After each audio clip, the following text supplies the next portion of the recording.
പുതിയൊരു എപ്പിസോഡിലേക്ക് എല്ലാവർക്കും സ്വാഗതം.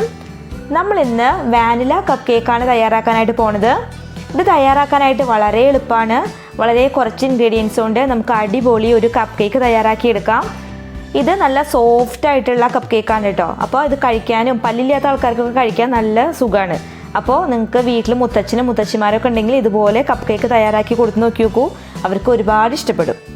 വീഡിയോയിലേക്ക് കടക്കുന്നതിന് മുൻപായിട്ട് നിങ്ങൾ ഇതുവരെയായിട്ടും നമ്മുടെ ചാനൽ സബ്സ്ക്രൈബ് ചെയ്തിട്ടില്ല എങ്കിൽ ദയവ് ചെയ്തിട്ട് ചാനലൊക്കെ ഒന്ന് സബ്സ്ക്രൈബ് ചെയ്യുക. തൊട്ടടുത്ത് കാണുന്ന കുഞ്ഞ് ബെല്ലൈക്കണും കൂടി ഒന്ന് എനേബിൾ ചെയ്ത് കൊടുക്കുക. അപ്പോഴാണ് ഞാനിടുന്ന വീഡിയോസിൻ്റെ നോട്ടിഫിക്കേഷനൊക്കെ നിങ്ങൾക്ക് കറക്റ്റായിട്ട് കിട്ടുകയുള്ളൂ.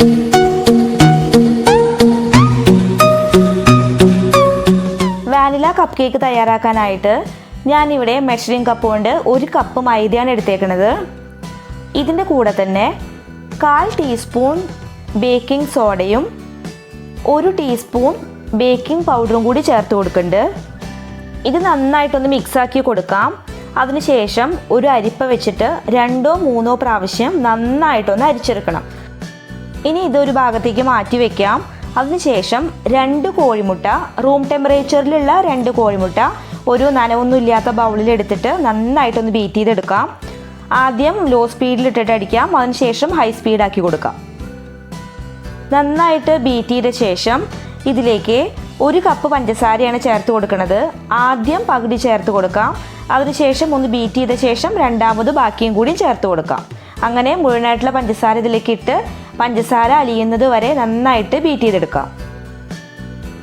അടുത്തതായിട്ട് ചേർത്ത് കൊടുക്കേണ്ടത് സൺഫ്ലവർ ഓയിലാണ്. 1/4 കപ്പിലും കുറച്ച് കുറവായിട്ട് വേണം ചേർക്കാൻ. ഇത് ഏകദേശം 3 ടേബിൾ സ്പൂണാണ് ഉള്ളത്. ഇതും ഒപ്പം തന്നെ വാനില എസൻസും കൂടി ഞാൻ ചേർക്കുന്നുണ്ട്. 1 ടീസ്പൂൺ വാനില എസൻസ് കൂടി ഇപ്പോൾ ചേർത്ത് കൊടുക്കുന്നുണ്ട്. ഇനി ഇതെല്ലാം കൂടിയിട്ട് നന്നായിട്ടൊന്ന് ബീറ്റ് ചെയ്തെടുക്കാം. ഒരുപാട് ബീറ്റ് ചെയ്യേണ്ട ആവശ്യമില്ല, ചെറുതായിട്ടൊന്ന് ബീറ്റ് ചെയ്തെടുത്താൽ മതി. ഇതിലേക്ക് നേരത്തെ മാറ്റി വെച്ചിട്ടുള്ള ഡ്രൈ ഇൻഗ്രീഡിയൻസ് ഒക്കെ ചേർത്ത് കൊടുക്കാം. ചേർത്ത ശേഷം നന്നായിട്ടൊന്ന് മിക്സാക്കി എടുക്കാം. മിക്സാക്കി എടുക്കുമ്പോൾ കട്ട പോലെ തോന്നുകയാണെങ്കിൽ കുറച്ച് പാൽ ഒഴിച്ചു കൊടുക്കാം. പാല് നിങ്ങളുടെ ഇഷ്ടത്തിനനുസരിച്ച് ചേർക്കാം. ചെറിയ ചൂടുള്ള, ഒരുപാട് ചൂടാവാനായിട്ട് പാടില്ല, ചെറിയ ചൂടുള്ള പാല് ഇതിൻ്റെ കറക്റ്റ് കൺസിസ്റ്റൻസിക്ക് അനുസരിച്ചിട്ട് വേണം ചേർത്ത് കൊടുക്കാൻ. നമ്മൾ ബാറ്റർ തയ്യാറാക്കുമ്പോൾ എപ്പോഴും റിബൺ കൺസിസ്റ്റൻസി ആയിട്ടാണ് തയ്യാറാക്കേണ്ടത്. അപ്പോൾ ആ നിലയ്ക്ക് വരാൻ വേണ്ടിയിട്ട് കുറച്ച് പാൽ ആഡ് ചെയ്തിട്ട് നമുക്ക് ബാറ്റർ റെഡിയാക്കി എടുക്കാം. ഞാനിവിടെ ഈ ഒരു മോൾഡിലാണ് കപ്പ് കേക്ക് തയ്യാറാക്കിയെടുക്കുന്നത്. മോൾഡിൽ കപ്പ് കേക്കിൻ്റെ പേപ്പർ വെച്ച് കൊടുക്കുകയാണ്. എല്ലാത്തിലും പേപ്പർ വെച്ച് കൊടുത്ത ശേഷം നമുക്ക് 1/4 ഭാഗം മാത്രം നിറച്ചു കൊടുക്കാം. ഇതിൻ്റെ മുകളിലൊക്കെ ടൂട്ടി ഫ്രൂട്ടി ഇട്ട് കൊടുക്കുന്നുണ്ട്. ചുവപ്പ് കളറിലുള്ള ടൂട്ടി ഫ്രൂട്ടിയാണ് ഇട്ട് കൊടുക്കുന്നത്. ഇനി ഇത് നന്നായിട്ടൊന്ന് ടാപ്പ് ചെയ്തെടുക്കാം. ഈ ഒരു അലുമിനിയം പാത്രത്തിലാണ് നമ്മളിന്ന് കപ്പ് കേക്ക് റെഡിയാക്കി എടുക്കാനായിട്ട് പോകുന്നത്. ഇത് 10 മിനിറ്റ് നേരം പ്രീഹീറ്റ് ചെയ്തതാണ്. ഇതിൻ്റെ ഉള്ളിൽ ഇതുപോലെ ഒരു പ്ലേറ്റ് വെച്ചിട്ട് ഞാൻ റെഡിയാക്കി എടുത്തിട്ടുണ്ട്. ഇതിൻ്റെ മുകളിലേക്കാണ് നമ്മൾ മോൾഡ് വെച്ച് കൊടുക്കുന്നത്. അപ്പോഴാണ് കറക്റ്റ് ടെമ്പറേച്ചർ കറക്റ്റ് ആവാൻ വേണ്ടിയിട്ടാണ് ഇതുപോലൊരു കട്ടിയുള്ള ഒരു പ്ലേറ്റ് വെച്ച് കൊടുക്കുന്നത്. കറക്റ്റായിട്ട് വെച്ച ശേഷം നമുക്ക് മൂടി അടച്ചു കൊടുക്കാം.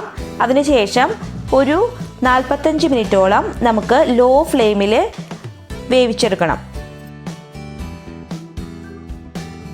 45 മിനിറ്റ് കഴിഞ്ഞു. ഇനി നമുക്കൊന്ന് തുറന്ന് നോക്കി നോക്കാം. കപ്പ് കേക്ക് കറക്റ്റായിട്ട് ആയ പോലെ തോന്നുന്നുണ്ട്. നമുക്കിതൊന്ന് ചെക്ക് ചെയ്ത് നോക്കി നോക്കാം. കറക്റ്റായിട്ട് ആയി കിട്ടിയിട്ടുണ്ട്. ഇനി ഇത് നമുക്ക് പുറത്തേക്ക് എടുക്കാം. അതിനുശേഷം ഒരു പ്ലേറ്റിലേക്ക് മാറ്റി വയ്ക്കാം. വാനില കപ്പ് കേക്ക് ഇവിടെ റെഡിയായി കഴിഞ്ഞു. നിങ്ങൾക്ക് എല്ലാവർക്കും ഇന്നത്തെ റെസിപ്പി ഇഷ്ടമായി കാണുമെന്ന് വിചാരിക്കുന്നു. നല്ല സോഫ്റ്റ് ആയിട്ടുള്ള വാനില കപ്പ് കേക്കാണ്. നിങ്ങളെല്ലാവരും ഒന്ന് ട്രൈ ചെയ്ത് നോക്കണം. നിങ്ങൾക്ക് ഈ വീഡിയോ ഇഷ്ടമായെങ്കിൽ ലൈക്ക് ചെയ്യാനും ഷെയർ ചെയ്യാനും സബ്സ്ക്രൈബ് ചെയ്യാനും ഒന്നും മറക്കരുത്. വീണ്ടും ഒരു അടിപൊളി റെസിപ്പിയുമായിട്ട് വരാം. അതുവരേക്കും നന്ദി, നമസ്കാരം. Thank you for watching.